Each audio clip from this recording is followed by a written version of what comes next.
Continuamos en este programa con Aldo Gruber, el cual estamos recorriendo el establecimiento de Emilia en honor a su mamá, y la verdad que nos llama la atención ciertos aspectos que tienen, además del sistema silvopastoril que nos va a explicar ahora, de otras cosas que están haciendo en beneficio de aumentar la rentabilidad y sobre todo en este lugar tan difícil de trabajar, con tanto monte nativo, con tanto, digamos, suelos abruptos, suelos de mucha piedra, suelos de una topografía difícil, y lograr una rentabilidad en la actividad ganadera.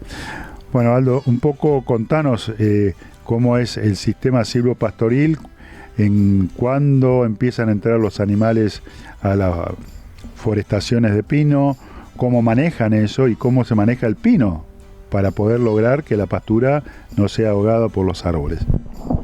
Sí, en realidad lo que le decía anteriormente, pero después de los 18 años, una plantación de pino, y si tiene híbrido mejor, se logra una buena pastura.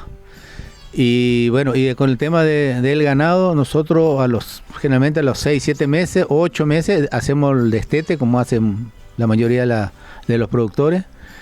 De ahí van a corral hasta que se le hace toda la sanidad, distintas vacunas, marca, castración, o se separa hembra, macho, hembra linda, hembra para reproductores, y ahí se va separando por lotes, se van todos a distintos potreros, distintos lotes, en los cuales siempre se le da una suplementación a campo, tanto para amansar como para agregarle un poco más de proteína a los pastos, y ahí se tienen unas bateas con techo, y se les depende de la categoría que está, se le hace que la nutrición, que generalmente es con sorgo, con speller de girasol, con un poco de maíz y distintas cosas, pero siempre están suplementados con un poco, hasta que llegan a los 350 kilos más o menos, algunos 320, algunos 400, donde ellos de esa pastura vuelven al feedlot, donde se le hace la terminación. Con 2 años y piquito, el animal está terminado.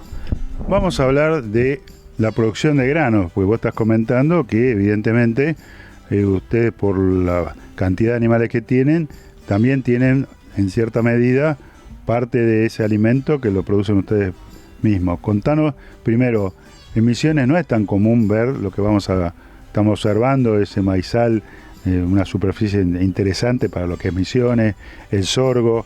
Contanos cómo eligen los lugares y qué, sobre todo me interesa mucho porque estamos viendo el suelo, un suelo limpio, pero además con algo de carbonilla, entonces esto indica que pasa algo ahí abajo.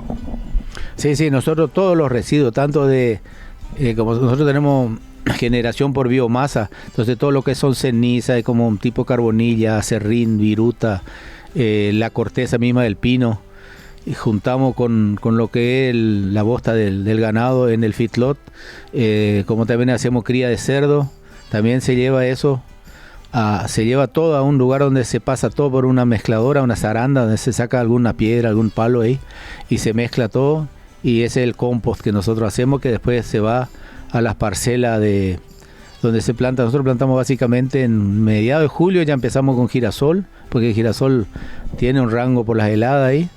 Empezamos con girasol y después hacemos mucho sorgo, maíz. Ahora que tuvimos muchos problemas años anteriores, una chicharrita famosa que le agarró a la mayoría de la Argentina, este año zafamos, y algo de soja. Y bueno, y de todo eso hay un muchacho que es nutricionista que nos asesora, la mezcla que hacemos, que tenemos nuestra propia fábrica de alimentos balanceados, donde se va pesando, todo se pesa, se muele y se pone en distintas bolsas o por los mixer, que va a cada categoría, tiene su ración. O sea, cada uno tiene en su ración, depende del quilaje, y si es novillo, si es vaquilla, va todo aparte. Una de las cosas que vos estamos observando con el tema tanto del sorgo, que tiene una característica particular, que quiero que vos digas, que no es un sorgo digamos, es un rebrote en realidad, y del maíz. Realmente este maíz que estamos viendo es muy bueno, muy cargado de grano. ¿Cómo deciden si va a silo de planta entera o va a grano? Y eso depende de la panoja que tenga el sorgo. Nosotros podemos tanto trillar y con una cosechadora hacer grano, o picar planta entera y ahí se le pasa un fungicida por el tema que hay un pulgón ahí que ataca mucho al sorgo, se le pulveriza con eso, con dron o con una máquina, un mosquito o alguna otra fumigadora para evitar que el pulgón funda las plantas ahí. Y ahí anda bien, y ahí se puede lograr 2 veces, 2 cosechas.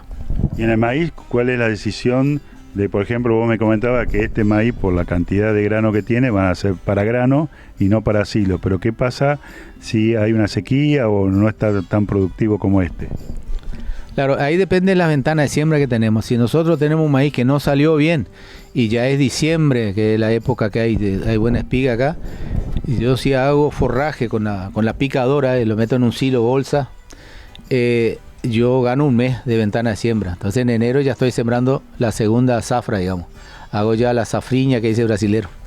Pero si ahora ya estamos en mayo, tengo buena espiga, la dejo nomás un poco más para hacer grano seco. Porque ya no voy a sembrar otra cosa ahora en invierno. O sea que ese grano seco, buena bolsa. Ese grano seco, sí, en realidad nosotros ni siquiera lo secamos del todo. Cuando tenga 16, 18, 20%, va a un silo bolsa, que se le pone también, en realidad termina siendo un grano húmedo, pero es silo bolsa. Y eso va a la fábrica de alimentos. Claro, eso se puede moler o puede ir así también, como es un grano blando todavía, pero generalmente lo rompemos, por lo menos se hace un maíz partido y va al feedlot. Acá en el feedlot vemos las distintas categorías. Vos nos comentabas que, bueno, esto es todo un sistema, porque ustedes parte de su economía circular, como se llama, o poder aprovechar todo lo que son, entre comillas, residuos de la industria, se transforma en abono para los campos. Contanos un poquito cuál es la edad de entrada, cuál es la edad de salida, o el peso de entrada, peso de salida, cómo manejan el feedlot y qué hacen con todos estos residuos.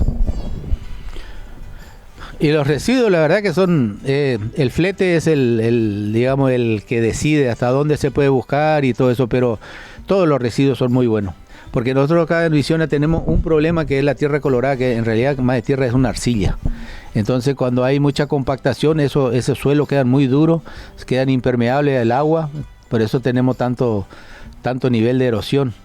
Poniéndole acerrín, viruta, poniéndole corteza, poniéndole ceniza y aflojando el suelo, eso no pasa, no se compacta. Y esto además lo nutre el suelo. Sí, obviamente. El estiércol, digamos, de los chanchos es el mejor de todo, porque eso lo probamos en las huertas familiares, todo el mundo me pide eso del cerdo, y después obviamente de los terneros en el feedlot. Nosotros tenemos todo piso de cemento, entonces eso se raspa cada tanto, se tira serrín, se tira viruta, y ahí está la misma orina que urea, y la harina, la bosta, todo eso se mezcla todo, y lo mezclamos con ceniza y con distintas cosas para que quede, entonces queda bien, se deshace solo eso, y se desparrama con una emendadera, se llama, que es una estiercolera en realidad, que desparrama el abono.